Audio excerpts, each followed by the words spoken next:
Good morning. Oh, that feels good. Welcome to the Unitarian Universalist Church of Urbana-Champaign. My name is Reverend Sally Fritchie, and I am the Associate Minister of this church. I am so glad to be here with you, streaming live from the sanctuary on Green Street this morning. I am glad to welcome those who are here in our sanctuary, enjoying our backstage pass, while we continue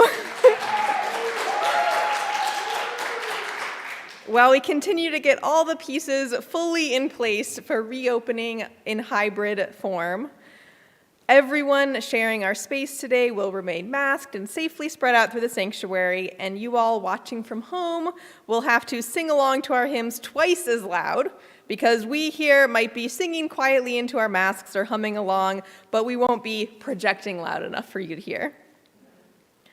Also of note, we are trying valiantly to get our screen up and running with audio that will allow everyone here to see what is pre-recorded, our Time for All Ages, our hymns, etc. There is a chance the tech will fail us, and everyone here is ready to be flexible and to give grace to our incredible tech team who are up in the Rood Loft watching over us from on high. And also know that the video might be slightly out of sync, might be distracting, so if that's bothering you, just keep your eyes right here, just ignore what's going on over there. This experience is far from the way things used to be, but we here at UUCUC are leaning into the messiness of transition, and I, for one, am endlessly grateful for all the flexibility and grace that I see within our community. Our congregation's mission is to build community, seek inspiration, promote justice, and find peace. We are a church of many different beliefs about good and evil, life and death, God, gods, and the nature of the universe. And yet, amid all that difference, we come together week after week and year after year to do the work of beloved community. Know that in whatever form you find us today, whether you're here in person, watching live online, or tuning in to the recording weeks later, this service is here for you, and you are welcome. I'll be sharing some of my own story this morning about what called me to ministry and how Unitarian Universalism has been present in my journey all along the way. But today's message is actually much bigger than me. This morning is about Unitarian Universalist identity, about who we are and what we aim to be in the world. And I hope you come away with a deeper appreciation for your own journey, whatever it has been, and with a renewed sense of pride and commitment to this beautifully unique faith community that we are building together. If you want to follow along with a written order of service, you can find that link just below this video on our website. And if you want to chat with your fellow UUCUC members, you can find the live stream chat box on our YouTube page. Remember that because we are live, there's still time to make your own contributions to our shared joys and sorrows later in the service. You just email your message to joysandsorrows@uucuc.org. And that goes for everyone here in the sanctuary as well. This is a phones out service. Don't worry about being rude. So long as it's silenced, the volume is turned down, feel free to get your phone or tablet out to send your joy or sorrow, to look at the order of service as we go along, or even to chat in the chat box on YouTube. That's our board president demonstrating for us why we turn the volume all the way down on our phone. Thank you, Becky. And with that, enter into the sacred space with me. This congregation chooses to begin our Sundays with an acknowledgement of the indigenous nations of this land. It's a practice that connects us to the history of this specific place and to our own responsibilities as stewards and members of a wider community. So wherever you're listening from today, allow yourself a moment to sink down into the deeper history of that place. Think of all the lives that have taken root there, those who lived in your house or apartment or dorm room long before you arrived. the builders who constructed your walls, and the creatures of every shape and size who have lived and died on that land. Remember the glacial ice that once moved across these prairies. And remember the many people and peoples who stewarded this land for generations. Here on Green Street, we worship on the land of the Kickapoo, the Peoria, the Miamiwa, and the Sioux. And these are peoples that still exist today and are still committed to a struggle for survival and self-determination.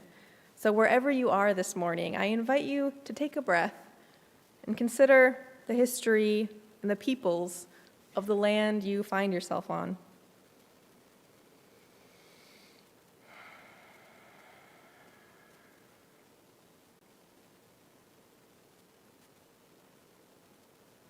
May we always remember where we are and the sacredness of this place and the many people, human and otherwise, who belong to it with us. And now, if you have a candle or a chalice to light at home, I invite you to join us in lighting it now. We'll light our chalice with a covenant of togetherness offered by some very special guests, my parents, Lisa and Kevin Fritchie, visiting from the UU Church in Columbia, Missouri.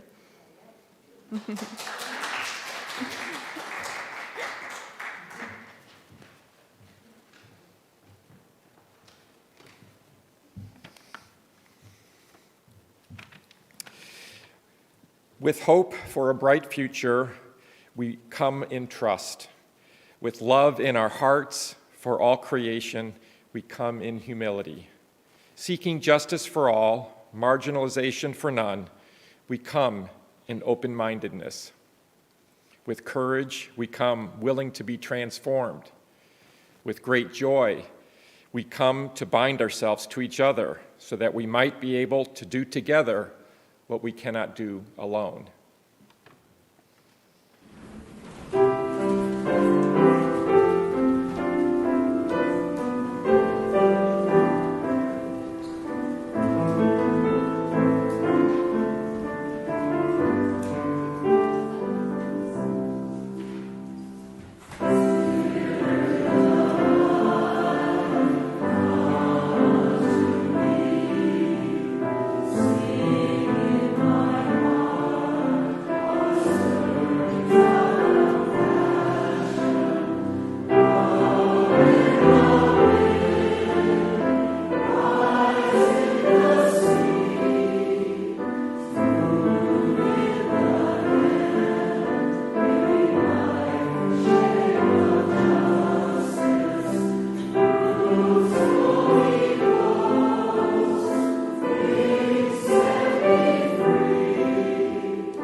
Everyone. My name is Rose St. Clair, and I'm the Coordinator of Religious Exploration and Engagement here at UUCUC. Now, you may be looking and wondering, what are they doing this morning? Or maybe you're looking and you see that I'm taking these Lego bricks and I'm putting them on top of another. And you're right, that's exactly what I'm doing. I'm taking these bricks and I'm putting them on top of one another.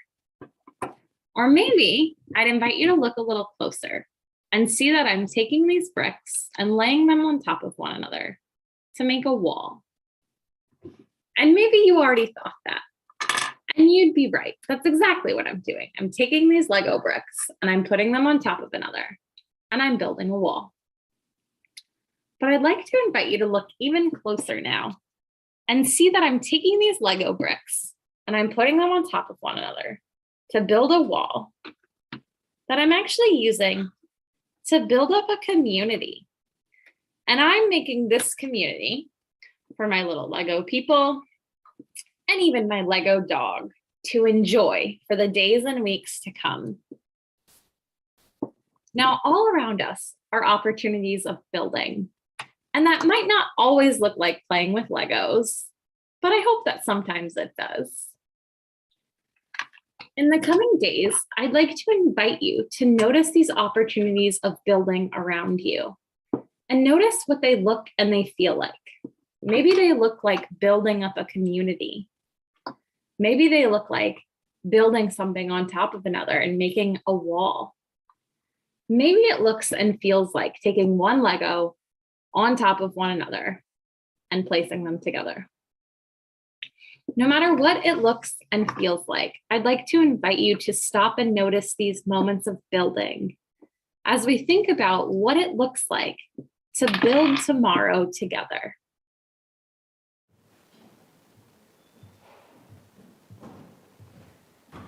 Each Sunday, here at UUCUC, we make space to share the joys and sorrows closest to our hearts. So what joys and what sorrows do you carry into our time together today? I invite you to let them rise to the surface now, and if you wish me to share them aloud, there is still time to send them in to joysandsorrows@uucuc.org. Together, we are going to hear our blessing song from Juan, longtime son, and then I will share aloud the joys and sorrows of this community.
A sorrow from Kathleen Robbins. Sorrow for Dr. Paul Farmer. While attending Harvard Medical School, Dr. Paul Farmer worked in Haiti and founded Partners in Health, which continues to work around the world in 12 countries where quality health care is most in need. He passed away last week at age 62 in Rwanda. Sorrow from Rose St. Clair. Deep sorrow for my fellow LGBTQ+ community in light of the news out of Texas and Florida this week, especially for the children and youth and those of us who love and care about them. A sorrow and joy from Sam Bashir's. Sorrow for the Russian invasion of Ukraine, and joy for the defiance and defense of their freedom by so many Ukrainians. A joy from Sandy Hannum. Jim's surgery went well, and we are feeling love and support from friends and family. It is a special joy to have our daughter Christy here for 2 weeks. From Jan and Chuck Cooper. We are praying for our daughter Susan Kroll, an NBC producer, to make it safely out of Ukraine, either today or tomorrow. She's been covering the news there for over a month. We support the Ukrainian people in their struggle to remain free. Joy from Chris Hanauer. Joy at being here for an in-person service, and profound gratitude for the hard work of Avalon Ruby and Steve Troyer, who are up there making it possible for those in the sanctuary to have this experience.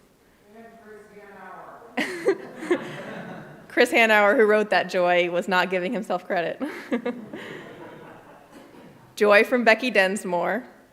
Beyond overjoyed to be in our sanctuary with so many familiar faces and new ones. It's a glorious morning indeed. Joy from Kiri Fagan Olm. Oh, it cut off your last name, Kiri. Olm Schneider, thank you. Joyful to be back in the sanctuary and for the 3 woodpeckers I saw on the walk over this morning. A sorrow from Nancy Dietrich, who writes, thoughts and prayers are going out to those who are affected by the invasion of Ukraine. And from Jerry Carden, remembering Allie, remembering the life of Allie Newbold and the touching service yesterday. It was a great chance to meet Allie's family and learn more about everyone's connections to her. Thank you all for sharing. And for those who couldn't get their email in fast enough or who simply couldn't find the words to articulate your deepest joy or your heaviest sorrow, I invite you to take a breath and know that those unspoken joys and sorrows are held in this community all the same. And as several mentioned, let us take an additional moment this morning to acknowledge the weight of global news. News out of Texas and Florida, news of Russia invading Ukraine, and how that weighs on our hearts, not just the human cost, but the terrifying future we fear we are faced with. For those who are feeling that clench of Cold War anxiety gripping your hearts, know that you are not alone, and that this feeling of powerlessness is not all that there is. Remind yourself of where you find your strength, and take some time today to touch that source, whatever it is. And for the people of Ukraine living through the waking nightmare of bombing and invasion, we are hearing your cries from halfway across the world, and we are not looking away. May our shared humanity prevail. May your aggressors be turned back. And may you find peace and safety soon on the other side of this terror. I invite all listening to please take these next moments to find your own words, to ask for what you most need today, or simply to breathe and rest, because we all need that. And enjoy this moment for meditation.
Thank you, and amen. Now, we are, as you may know, in the middle of our 2022 season of generosity, in which every member of this congregation will be asked to make a pledge, a best estimate prediction of how much financial support you'll be able to contribute to UUCUC in the coming year. This process of pledging is how we're able to create and vote on a realistic budget at our all-congregation meeting this spring. And it's through these pledges being honored that we fund our programs, our staff, and our building year-round. You can make your pledge right now at uucuc.org/pledge or anytime in the next week. The theme of this year's generosity campaign is renewal, which feels particularly appropriate on this Sunday when we are all able to be together after so long. And today, UUCUC member Joe Omoasagie was asked to share something with us from his own experience about what renewal and generosity at UUCUC has meant to him. We'll see him now. Good morning, UU. This is Joe Omoasagie, and I'm here to talk about generosity and what the UU Church has meant to me, the UU Church Urbana-Champaign. We started coming to the church when my youngest was about a year and a half.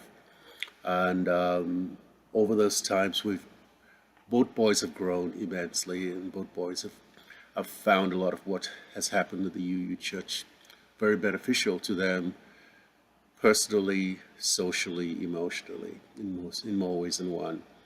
I have enjoyed being a part of the church in so many different ways, from playing on the band, to leading Sunday school, to just being a part of it and being a part of a lot of the conversations that have occurred in the church.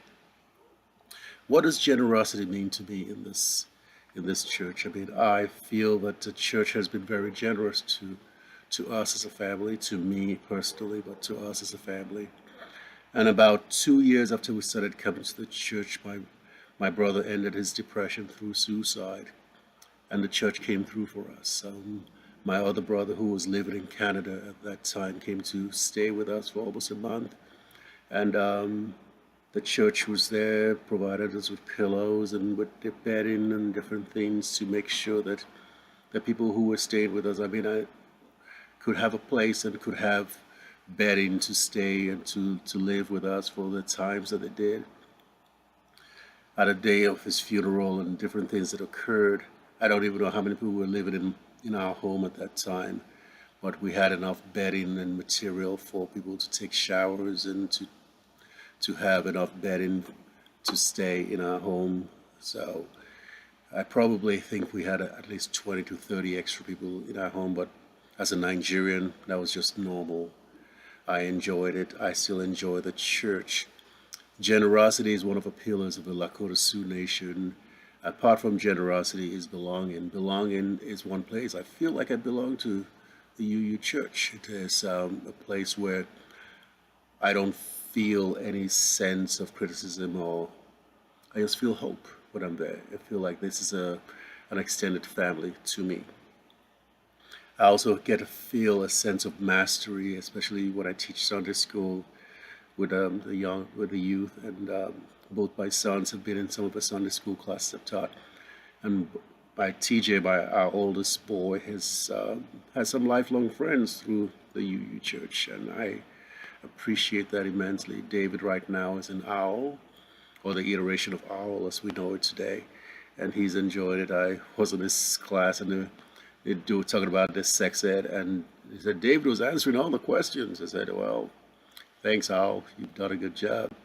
And also, he gets to talk about sex with me anytime. So that's one thing I like the church for, that those things are talking about race, talking about sex, talking about pregnancy, all those different things that many churches seem to avoid. The UU Church doesn't avoid it. And I appreciate that. And I think it's such a wonderful place for young people to grow up, to find out who they are, and for us adults to find out who we are.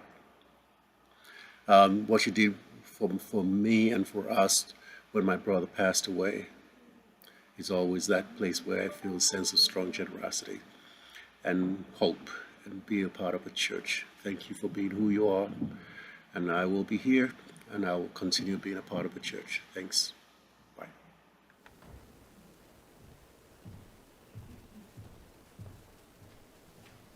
Thank you, Joe, and thank you to all the hardworking volunteers who are making this generosity season what it is. We, as Unitarian Universalists, acknowledge that our circle of care and community doesn't stop at our church doors. We are deeply connected to the community we find ourselves in and to the wider world. Please continue to keep an eye on your e-news, your packed e-news newsletter, for opportunities to show up, find support, get involved, and be part of this community. For a bit of fun, be sure to click through today and fill out a March Hymnal Madness bracket before Tuesday, which is the 1st of March. Which hymn do you think can win UUCUC's official favorite? If you fill out your bracket and turn it in, and make sure you vote all next month, there'll be weekly votes. At the end of March, whoever has the most accurate bracket will win a prize and bragging rights for the rest of the year. This week also marks the beginning of a young adult group at the Channing Murray Foundation called Heretic House, which will be focused on thinking, writing, and sharing around religion, sex, and sexuality every other Thursday this whole spring at 7 p.m. at Channing Murray. Also, thanks to our relationship with Channing Murray, we are creating a volunteer team that will be coming together to prepare breakfast for our unhoused neighbors in the coming months. We've agreed to show up here at the UUCUC kitchen every Sunday and Tuesday, bright and early at 6 a.m. to heat up 100 breakfast sandwiches provided by the township. We are recruiting anyone who could be a regular volunteer, so contact Emily McCowan at Channing Murray if you are an early bird and want to help out with that effort. I'm also very happy to remind you that our official Pledge Sunday is next week. We had planned to gather in the park, but given the cold temperatures predicted, we will instead be right here in the sanctuary and spilling out into Fellowship Hall in order to facilitate better distancing. After a beautiful service led by our own Reverend KB, we will have coffee and treats outside, shared activities for all ages, and prizes for everyone who remembers to get their pledge in by then. Remember, too, that our building remains open for small groups, RE classes, and more. So if your group feels ready to be here in person, masked, please make your reservation online or through our administrator, Brian Franklin.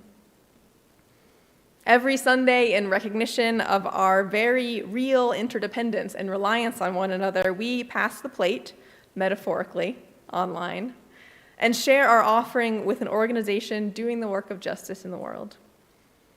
During the month of February, our collection is shared 50-50 with the Champaign-Urbana Schools Foundation, a local nonprofit that provides grants and support programs for educators and students here in town. These past few years have been brutal for teachers and students and school administrators alike, and CUSF is a lifeline for those who are working to create diverse and learner-focused opportunities for local kids. You can give by text or through the online portal on our website. That goes for those here in the sanctuary as well. Half of your donation today will go toward the work of this church. Half will go to the CU Schools Foundation. We invite you to give whatever is generous for you. And know that anything you contribute will be gratefully received and put to work, making a real impact here in our own community. The offering will now be taken.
Every person has their own unique story to tell when it comes to religion and belief, their own spiritual autobiography.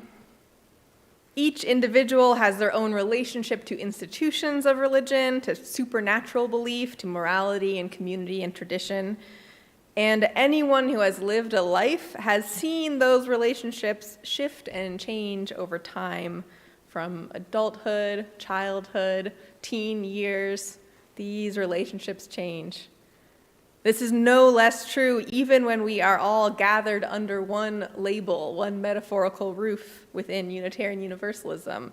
Every UU has their own path, and this faith enters into it in different ways for all of us. Unitarian Universalism might feel like a launch pad for some, or an endpoint for others, a way station, or maybe a travel companion. Even those of us who were raised UU, like me, have a story to tell about drifting or changing or choosing to stay. One of my favorite things to do in a circle of UUs is to hear the stories of where everyone came from spiritually and how they got to where they are now. There's always a story. And this sharing happens so often when UUs gather and feel safe with each other that I sometimes think of it as our unofficial sacrament. A sacred invitation to find meaning in each other's lives. I hope to capture some of that feeling this morning as I share with you my own journey growing out of and into Unitarian Universalism. See, I grew up UU, but I didn't always know I was going to be a minister. It wasn't a straight line from there to here, and in fact, the whole thing came as a bit of a surprise to me when it happened. We are in our generosity campaign season here at UUCUC when we're asking each other to renew our commitments, financial and otherwise, to this shared faith community. So it makes sense to be asking, why here? Why church? Of all the worthy causes we can contribute to, what does Unitarian Universalism do that is special or uniquely worthwhile? And I can't necessarily answer that question for you, but I can tell you my answer. And it has to do with the story of how I got from there to here. I graduated college with degrees in religious studies and sociology, and I was quite sure I was going to be an academic. I was passionate about social justice and intensely interested in the ways religion could impact the world for better or worse. So I intended to find some PhD program somewhere and study that.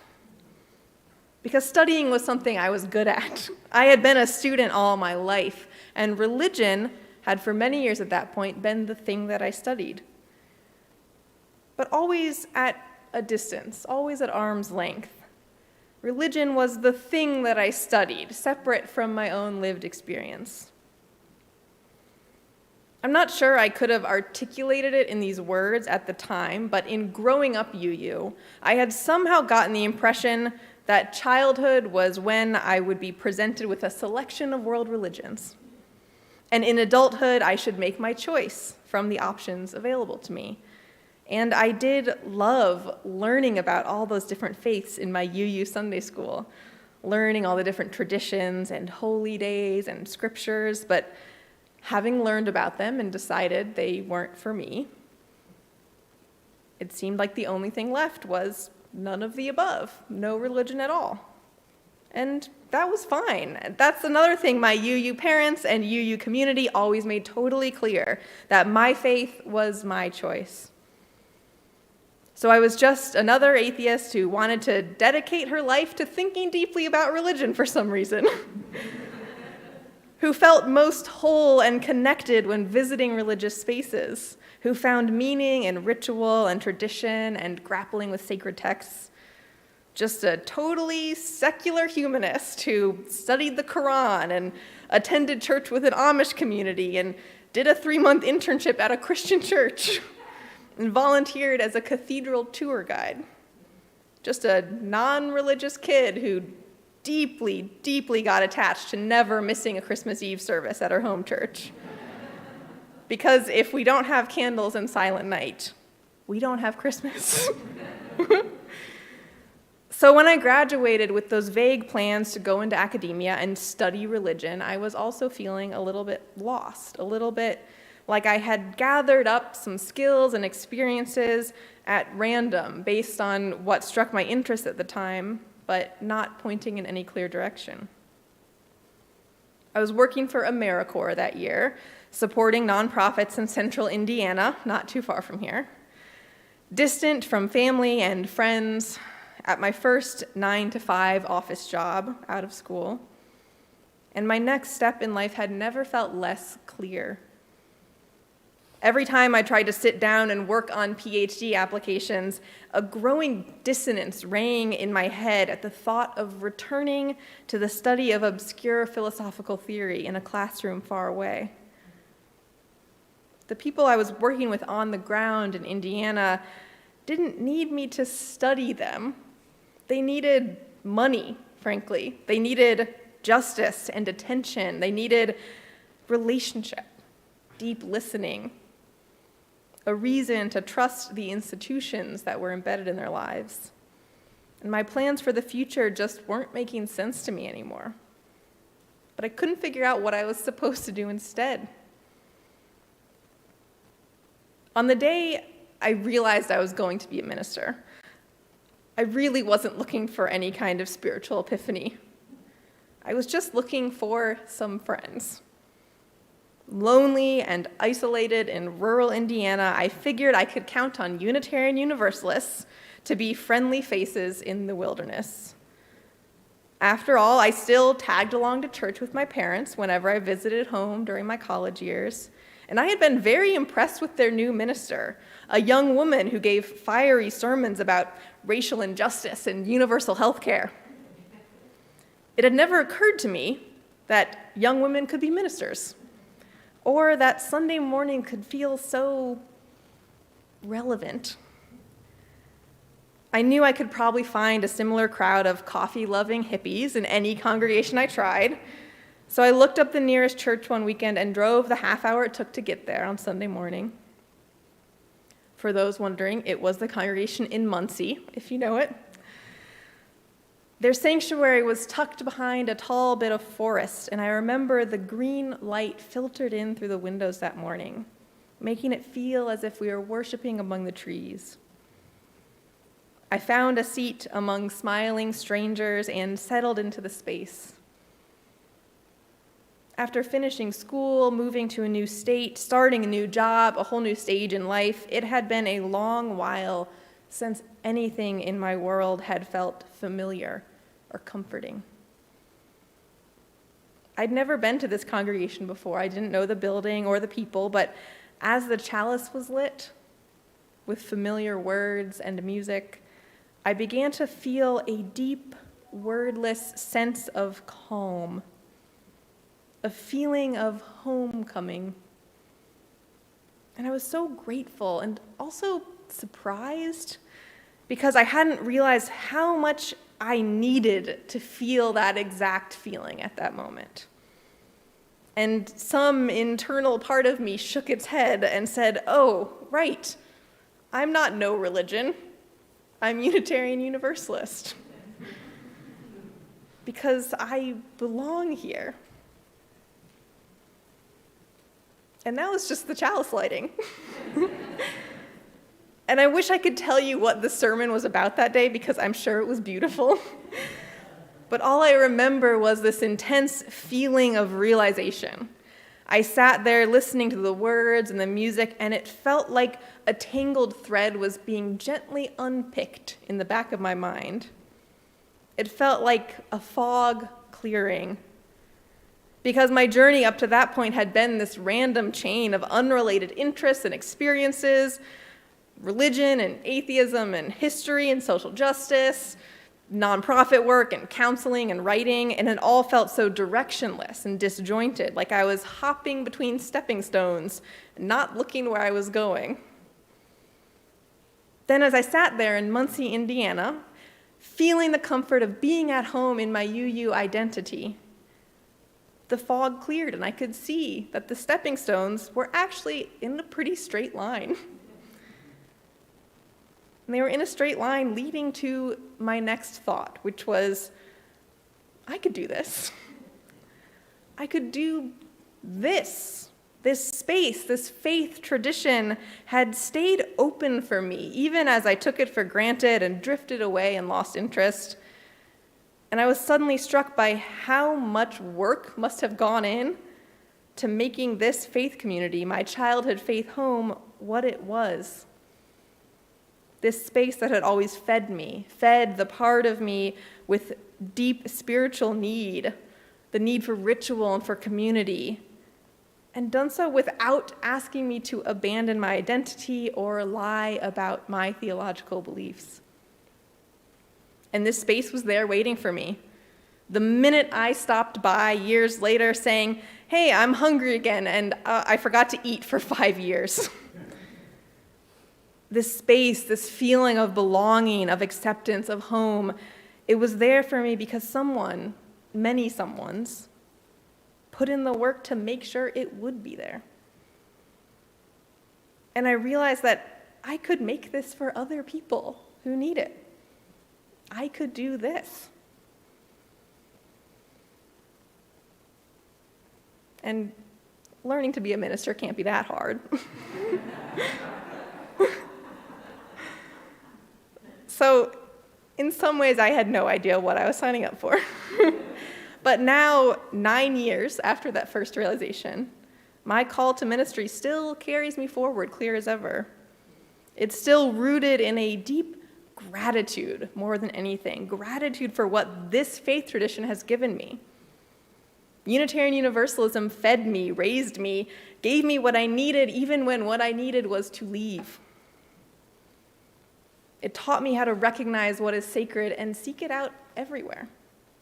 I could afford to take my sweet time figuring things out, but only because there were stalwart and steadfast UUs keeping the lights on in congregations all over the U.S., taking care of each other, keeping the rhythm of the church year going, making sure there were candles to be lit every Christmas Eve, keeping the door open for me. And now it's my turn to be that steady force for others. I want Unitarian Universalism to be here for a long time. If you are here today or watching online, chances are UUism has given you something on your journey as well. So I'll invite you to pause and think back on your own spiritual autobiography. Where is Unitarian Universalism in that story? What was it you needed when you first arrived here? And by here, I mean UUCUC, but I also mean Muncie and Columbia, Missouri, and Unistar Camp and General Assembly, anywhere that people call themselves UU. What was it you needed? How has this faith tradition fed you? How has it changed you, sheltered you, been there for you or not when you needed it most?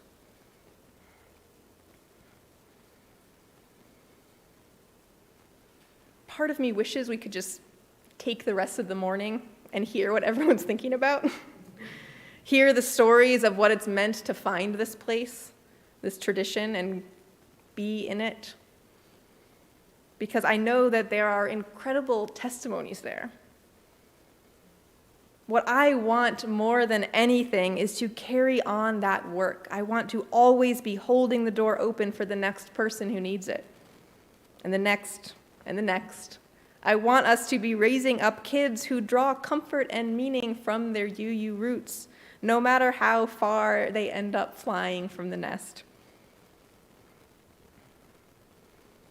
This work is spiritual, but it's also practical. Something that was impossible to fully appreciate as a kid growing up UU. Keeping programs running, parking lots plowed, and committees staffed. And no one warned me how much the work was going to be on Zoom. But I am 2 years into ordained ministry now and finding that my commitment to this faith is renewed with every interaction. The more I see of this congregation's love and dedication and depth of spirit, the more I believe that the world needs communities like this. I'm increasing my pledge this year.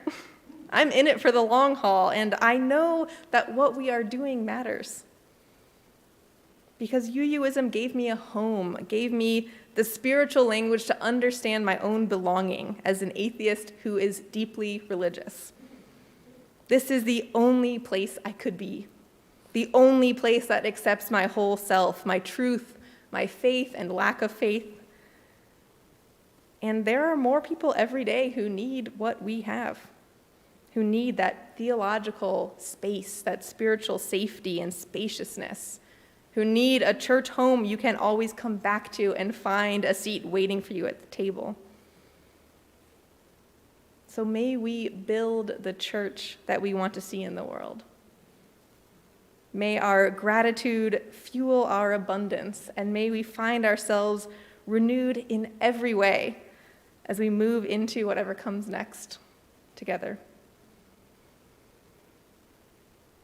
May it be so, and amen.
when our hunger and our passion meet to call us on our way, when we live with deep assurance of the flame that burns within, then our promise finds fulfillment and our future can begin.